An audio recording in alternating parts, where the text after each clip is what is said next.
Board of Appeals to order, and you want to do a roll call if you want. I mean, we can see who's here. Yes, it's for the record for recording purposes. Please. You want to do a roll call? Yes, please. I mean, we can see who's here. Yes, it's for the record for. Oh, we're getting It needs to be verbal. It needs to be verbal. Okay, so Jackie Isaacson's here. Shirley Williams is here. Here. Pansy Archer is here. Mark Mitchell is here, and Harvey Friedman is here. And Harvey, unless unless Seth, well, no, we still have, wait, 1, 2, 3, 4, 5. Unless Seth comes on, you're going to be sitting for this one and voting. All right, I'll stay with you.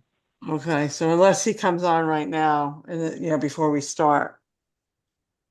Okay. Can we have the call of the meeting? The secretary read the call of the meeting. This notice appeared in the Hartford Courant, published November 22nd, 2024, Zone 6, and again on November 29th, 2024, Zone 6. Legal notice, Town of Bloomfield, Zoning Board of Appeals. Notice is hereby given that the Zoning Board of Appeals will hold its regular meeting virtually via Zoom on Monday, December 2nd, 2024 at 7:30 p.m. to consider the following. A. 529 Cottage Grove Road, applicant Estero Holdings, owner University of Hartford, for a 20-foot variance of the zoning regulation section 4.3.b, bulk requirements of the I-1 district, to reduce the 40-foot requirement front yard setback. B. 69 Brown Street, applicant owner Malucci Properties LLC, Anthony Malucci. No. Do not read that. I mean, it's Okay. to be tabled. Tabled. That's been tabled? Okay. It's to be tabled. Yep. Yeah. Okay. So just keep going. Okay. Applications are available for review on the Town of Bloomfield website and at the Land Use Office located at 800 Bloomfield Avenue, Bloomfield, Connecticut, 06002. Zoning Board of Appeals, Shirley P. Williams, Secretary. Okay, thank you. I'd like to move the approval of the minutes down to after old business or after new business, if that's okay. That way we don't have to keep applicants sitting here. Okay. You would have to have a vote on that. Okay, can we please put that on the agenda? I've asked for it before, to please put it at the end. Sure. We'll make Okay, sure. do I have a motion to move the minutes down? I move that you will move the minutes down to after new business. Okay, do I have a second? Second. Second by Pansy, all in favor? Aye. Aye. Aye. I think Harvey said aye. Okay. I said aye. Okay. All right, so we're gonna move it down to under new business, and if we can please, whoever does our agenda, please fix that for the next time. I will. Okay, so then we're gonna go to the public hearing. And that is going to let's see, 529 Cottage Grove Road. Is there somebody here representing the applicant, or is the applicant here? Yes. I'm going to promote them now.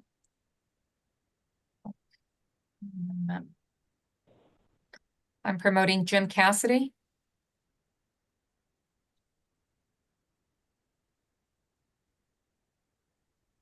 Apologize for the delay. It takes a few seconds. There we go.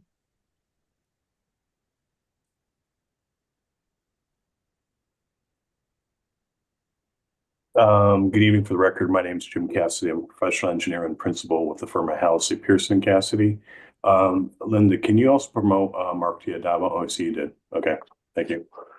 My name is Jim Cassidy. I'm a professional engineer and principal with the firm of Halsey, Pearson and Cassidy here this evening, representing the Cero Holding Company, LLC, who is prospective purchaser and developer of a piece of property at 529 Cottage Grove Road. To begin, I just want to make sure we're clear. I heard something about if we only have 4 voting members, that we We need have 5. we have 5 now. Okay. And how You many? have to have 4 affirmative votes. Okay. Mark, I assume you're okay in moving forward? Mark's muted, but so we'll continue. We're here tonight. We're requesting a variance of section 4.3B, footnote 1 of the zoning regulations. What this regulation states is that if you are developing a piece of property in ID1 zone, your parking cannot extend over the front 40-foot setback, front 40-foot building line setback. We're requesting a variance from that section. A couple housekeeping measures, because this is a public hearing. We did post a sign on the property minimum 10 days prior to the meeting, which we provided an affidavit of today. In addition to, we notified all the abutting property owners by certified mail 7 days prior to, which we've also provided copies to the town of the certificates of mailing. Is it okay for me to share my screen? Sure. I mean,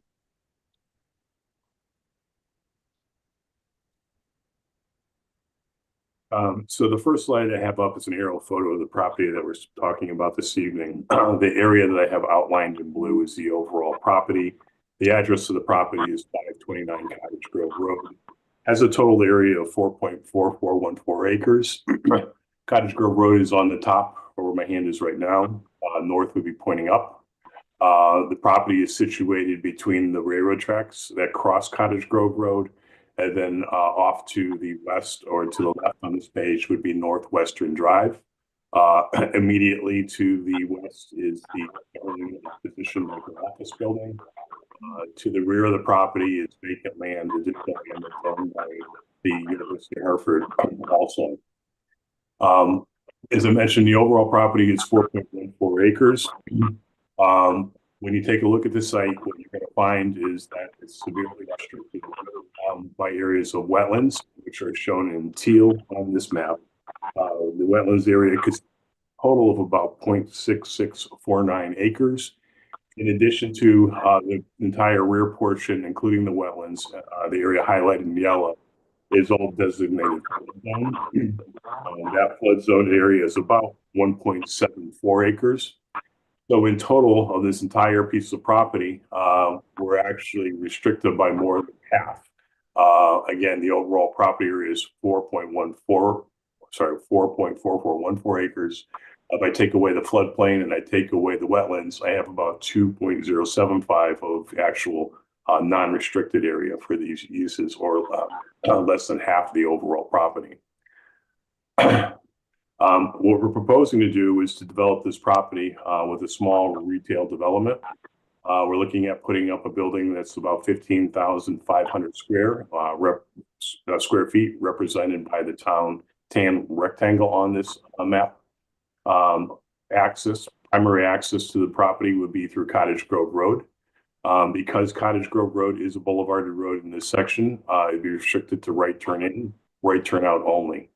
This access would provide access to a parking area at the front of the building, and then a small parking area off to the right or to the east, and a small parking area off to the left or to the west. The total number of parking spaces is about 71 is shown on this site plan, which would be able to accommodate the proposed possible retail tenants we're looking at, in addition to a possible bank. There would be a secondary access back or the south of the property through an easement, which I have highlighted in red, through other property of the University of Hartford back out to Northwestern Drive. This would provide access to a fully signalized intersection for each of their customers.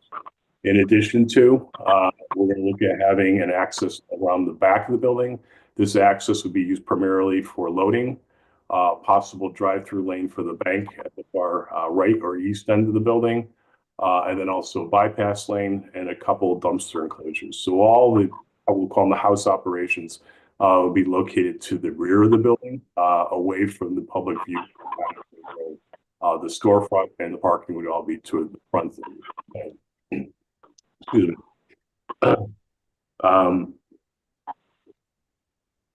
Zoning wise, in the bulk table of requirements under section 4.3B, we can meet and easily exceed all the requirements in the zone, except for, as I mentioned under footnote 1, it notes that if I'm going to have parking in front of the building, it can't go over the front yard setback unless the property is less than 1 acre, which this property is actually 4.44 acres.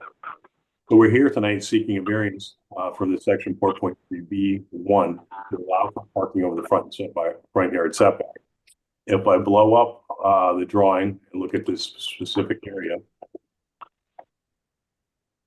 what you'll find is that we're proposing the street forwardmost parking spaces to be located over the 40-foot setback, so we'd be 20 feet over, maintaining 20 feet from the front of the parking lot to the front property line. And then from the right-of-way line or the front property line, there's about another 15 feet to the roadway. So there's about 35 feet of landscape area, lawn area, still in front of this parking area. So very significant landscape that would remain. What this does is allow us to avoid the wetlands area, reduce environmental impacts to the rear, and also pull the majority of the building in the parking area out of the 100-year flood zone. And making this a lot more desirable of a development area. We're looking around today at other examples, sites, just to get an idea of what this would look like, to give you a frame of reference. And recently there was a modification to the building at the corner of Bloomfield Road and Cottage Grove Road, which now houses Trinity Healthcare and the Starbucks. When you take a look at that site, if I actually bring it up on Google Earth, this is this would be Bloomfield Road. This is Cottage Grove Road. This would be the development that Trinity Healthcare and Starbucks is in. You see it'd be very similar, where all the parking is along the front of the building and down the side. You can't really see because they're under construction on this building, but all the, we'll call it house operations, such as this trash enclosure areas and loading and the drive-through lanes are all to the rear, so they're not in the public view. And very similar, you would have a similar landscape area between the edge of the parking and Cottage Grove Road is what they have here. So we're requesting this variance tonight, again, from section 4.3B, footnote 1 of your zoning regulations. The specific wording of this regulation is no parking is permitted in any required yard on any parcel exceeding 1 acre in area. So therefore, we need a variance of that section. In your variance application, some of the questions are, why will the strict application of the zoning regulations produce a unique hardship? As I mentioned, again, if we look at the existing condition survey, the rear of this property is severely restricted by wetlands and floodplain. Over 50% of the property is restricted by these. This is not similar to the property that's just to the west where Starling Physicians is. They do have the wetlands at the rear. It's actually part of a detention basin that was constructed, but they're not restricted by floodplain. It's not similar to the property to the east. Obviously, that's a railroad track, so it will never actually be developed. It'll always be a railroad track. And as I go further up and take a look at adjoining sites such as the medical office buildings, there's no such restrictions at the back of these properties also. This is because this is Beeman Brook that actually runs through our property. We're severely restricted. I would note that in the ID zone, the I1 zone permits up to 50% building coverage. Based upon this lot size, theoretically, we should be able to get a building up to about 90,000 square feet. We're asking for a building that's 15,500 square feet, so it's almost 1/6 of what's actually permitted in the I1 zone. Continuing on, in the questions in your application, why is the hardship unique to this premise and not shared by other premises in the neighborhood? And as I mentioned, if I looked at the direct building to the west, the Starling Health position, they're not restricted by the floodplain. They do have a small wetlands area, but not to the severity that we have on this property. I think it's also important to note when you're talking about the Starling Physician Healthcare, if you take a look, this is a site plan overlaid on Google Earth. If we take a look at the position of the building for Starling Physicians, it's actually all the way set forward to the 40-foot front yard. And the parking is actually entirely over the 40-foot setback line. Is actually about 3 feet off the edge of the road. We're proposing a building that's going to be 92.5 feet at the closest point to the front property line. By the time we have a sidewalk and our parking area, we'll be maintaining at least 20 feet. Again, from the edge of the pavement to the edge of the road, it's actually about 35 feet. So it's significantly more that's actually to the property that's to the west on this site. In addition to this variance would not change the character of the neighborhood because, as I mentioned, if we take a look at adjoining sites, we're actually further back than the adjoining sites, especially considering the Starling healthcare positions. So I believe our opinion is that we do have specific hardships for this particular piece of property. Once again, if we take a look at the total wetlands area being 0.6659 acres, the total floodplain area beyond the wetlands at 1.74 acres, it only leaves less than half of the property, 2.075 acres, as being actual developable land. And once again, if this was not a restricted property, and we were able to meet the zoning regulations for building building footprint area, we should be able to get up to about a 90,000 square foot building on this property. We're less than 1/6 of what is actually permitted per the zoning regulations. So with that, I'm going to conclude my presentation. I'm gladly answer any questions that you may have. Okay, thank you.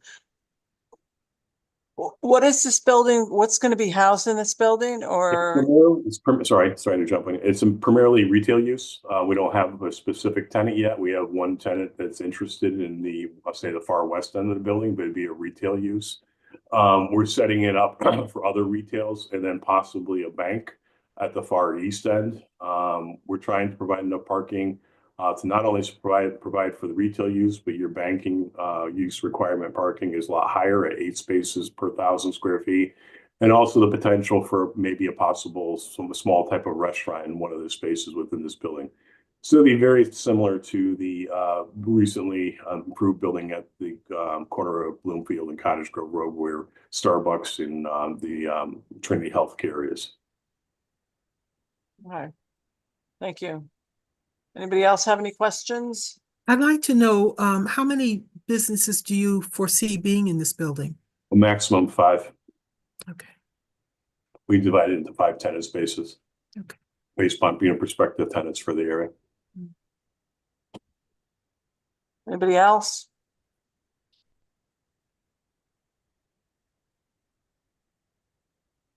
No? Pansy, Mark, Harvey, any questions? And as you No, I know stated that in the area very beginning, well. Wait, okay, go ahead, Mark. as you stated in the beginning, I believe you said upon exit from that, you'd only have a right-hand turn.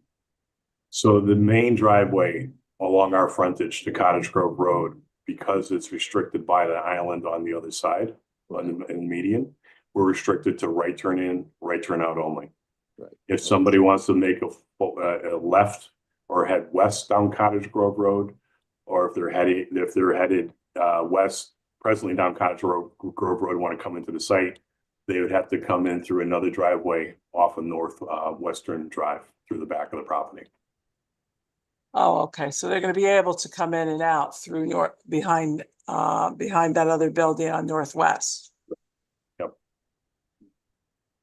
Okay. All right. Is there anybody here in the audience, Linda, that wants to speak? There is, hold on, no one in the audience. There's no one in attendance. Okay. As far as public. But I'm Okay. sure staff might wanna, Right. I just wanted to make sure we didn't have anybody there first. No. Any other commissioners have any questions? Any staff comments or questions or? I have a question. Oh, go ahead.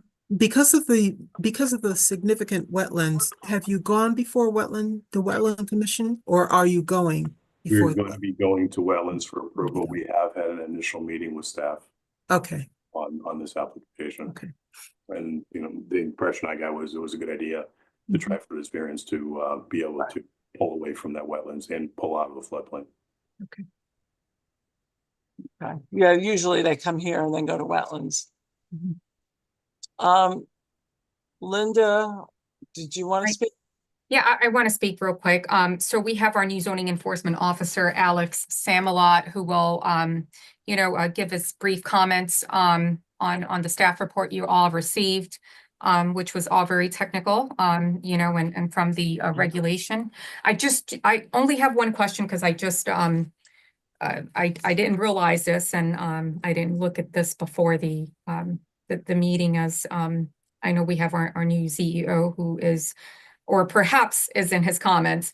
The lot coverage, I just want to let you know in the I-1 district is 50%, but that includes building, driveway access, any hard surface, loading areas. So it's 50%.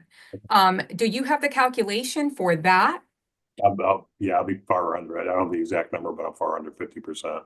Yeah, it doesn't appear that it doesn't appear to be over 50%, but I just want to let you know to update the zoning table for, for the other commissioners, or for the commission review, after, consideration by the zoning board of appeals. That's all.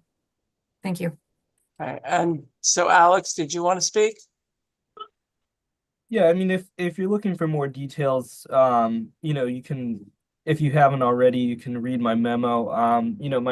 My take from this meeting, was the applicant did a very good job of kind of highlighting the actual zoning regulation that, they're looking to get the variance of, as well as the kind of unique characteristics of the land itself. The only thing I'd like to highlight is the main point of discussion being the parking itself in that strip, where the front yard setback is.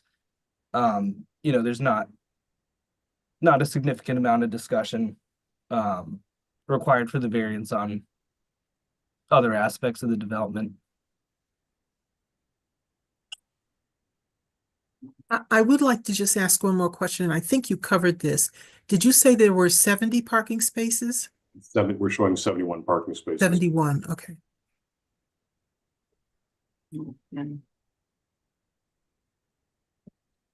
And Jim, the reason for the parking in the front is to have less impact on the wetlands, To have correct? impact on the wetlands. A lot of the prospective tenants that we've been talking to, retailers prefer the parking to the front. It also, one of the big advantages we find is that it keeps, we'll call it the house operations, your loading areas, your trash dumpsters, and your drive-through lanes, all to the rear out of the public view.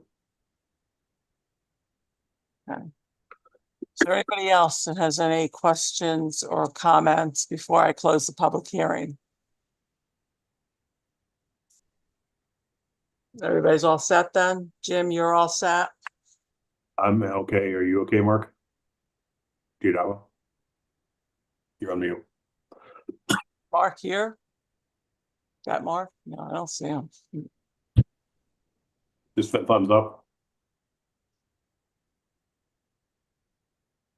I don't see Mark.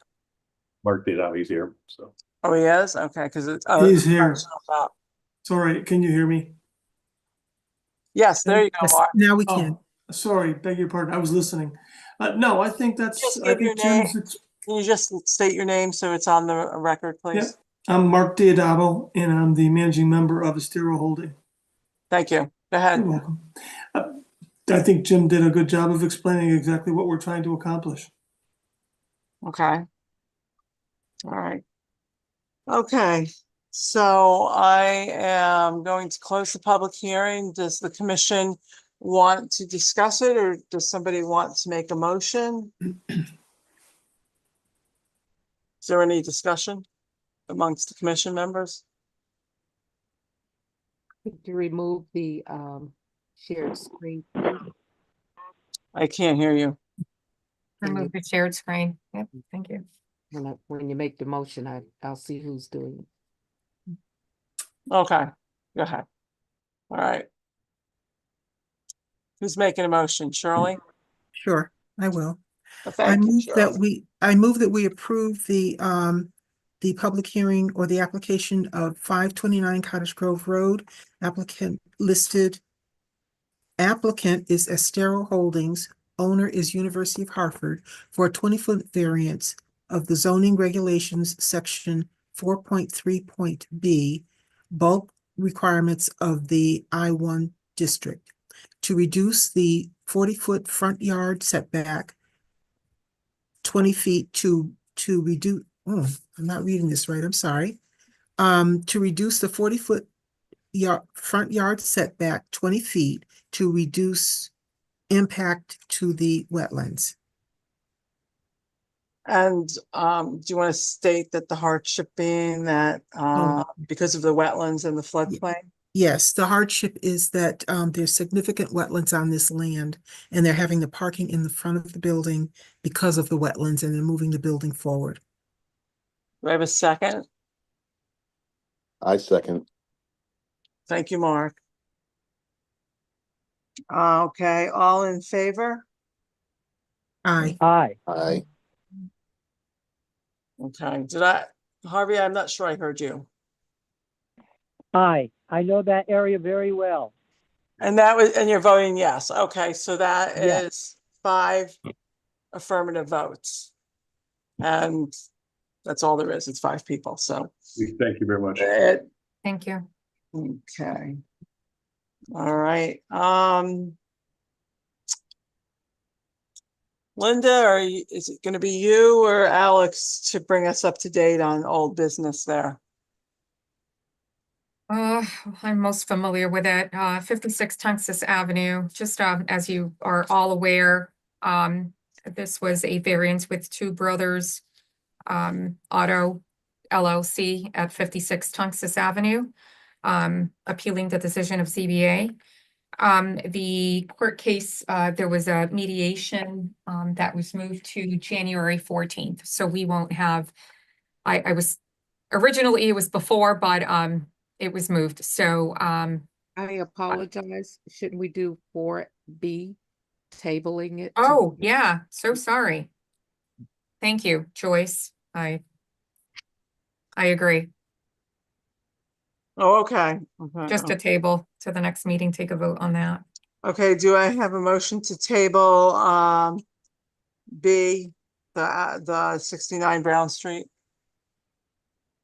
The 6. I move Yeah. that we see where I am here. Hold on.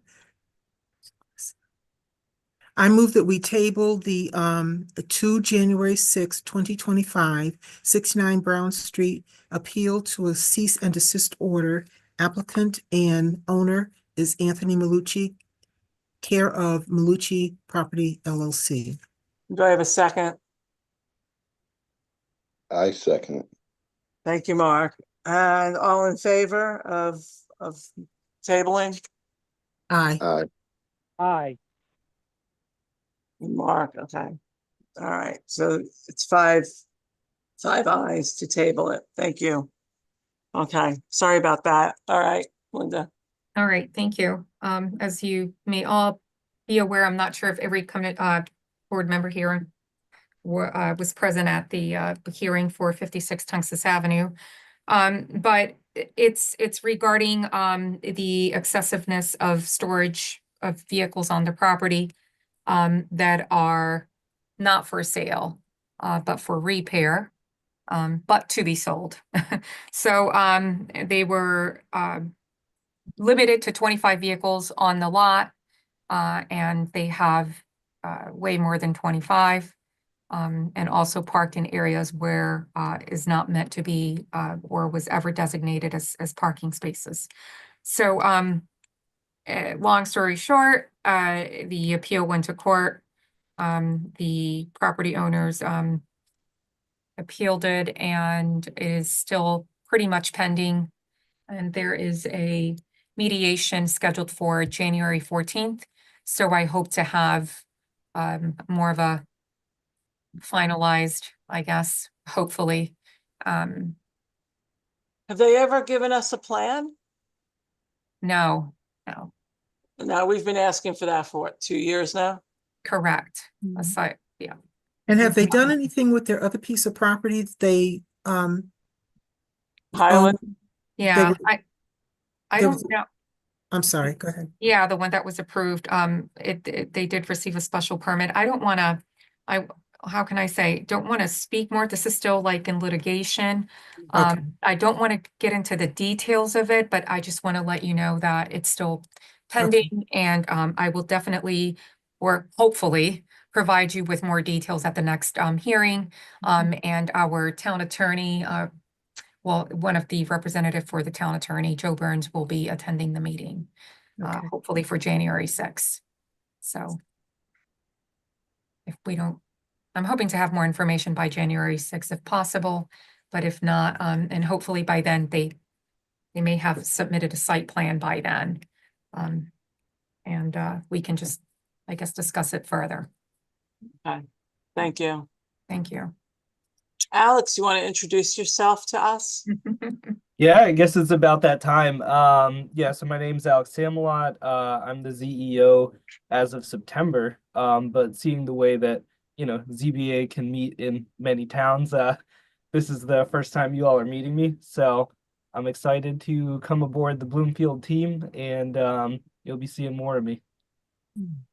Okay. Hey, welcome. Welcome aboard. Welcome aboard. Okay, we have the minutes from August. Are there any changes to them? Do I have a motion to accept those minutes?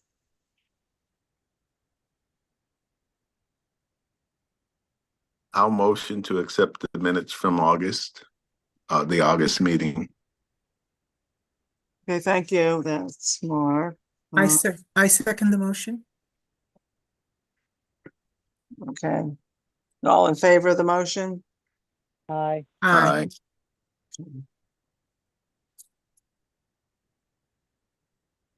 Okay. So next item is the calendar, and there are a few things. First of all, Labor Day is September 1st. Very good. I was a little surprised at that myself, but it is. Wow. Yeah, it is always the first Monday, right? Yeah, so Yeah. we always think of it as like a whole weekend in September, so can we move that to September 8th? September 8th. All right. And then I'm gonna ask that both the June and the October meetings are on a Jewish holiday. Oh, they are? It's not I a didn't- major holiday, but it is one that at least I celebrate. Okay, what dates again? June 2nd Mm-hmm. and October 6th are both on a holiday. So the June one, I think the June one's easy. I think we could just move that to the following week. Yep. To the 9th.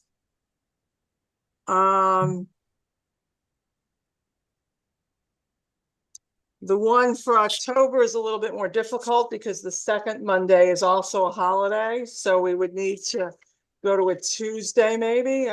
Whatever is good for people.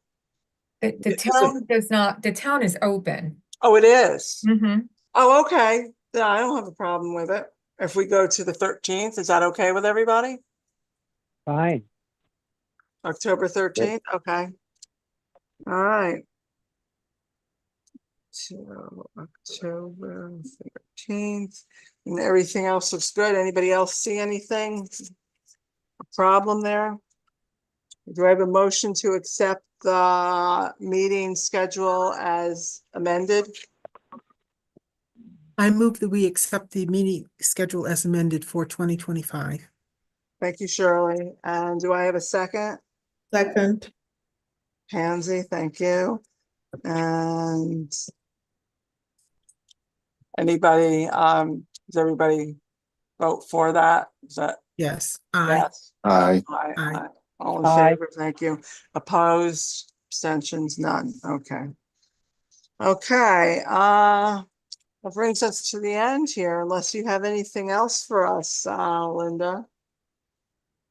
I do not. Alex, anything else? Not that jumps to mind. While you guys were talking, I did flip to the previous agenda, and this might be a complicated motion. For But the I did minutes? notice just a typo with the date. So if we are able where? to, before those get filed, You see that? I'm sorry, I didn't, what did you say? The meeting um, minutes. yeah, if you guys see the same thing that I'm seeing, we might reopen the minutes. It looks like it says August 8th, when the meeting was, to my knowledge, on August 5th.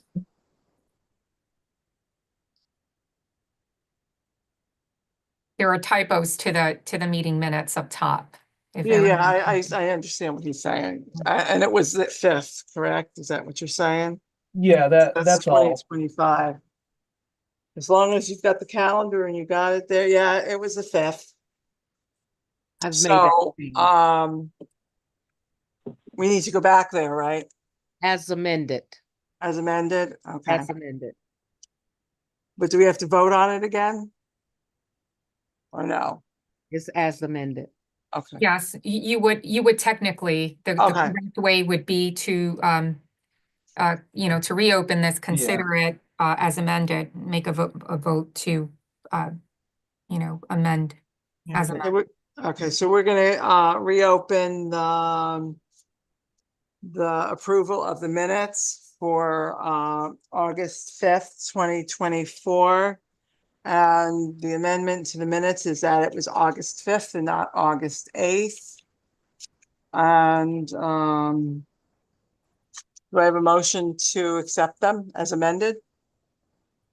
It was, let's see, it was the minutes. Okay. So, I motion need a to motion? accept the minutes as amended for August. okay, and then Shirley had seconded it. Yes, I second it. So that's okay. All right. And all in favor of amending? Aye. Aye. Okay. Harvey, aye. Aye. Okay. All right. So that's 5-0 to amend. Okay. Do I have a motion to adjourn? I move that we adjourn this meeting. I Okay. second it. Thank you. And that was Mark. Okay. All right. Looks like we're going to have a meeting next month. Everybody have a good holiday. You as Thank well. you. Thank you. as You too. well. Thank you. Okay. Happy Thank New you. Year. See you in Happy New 2025. Year. Yep. Take care, everybody.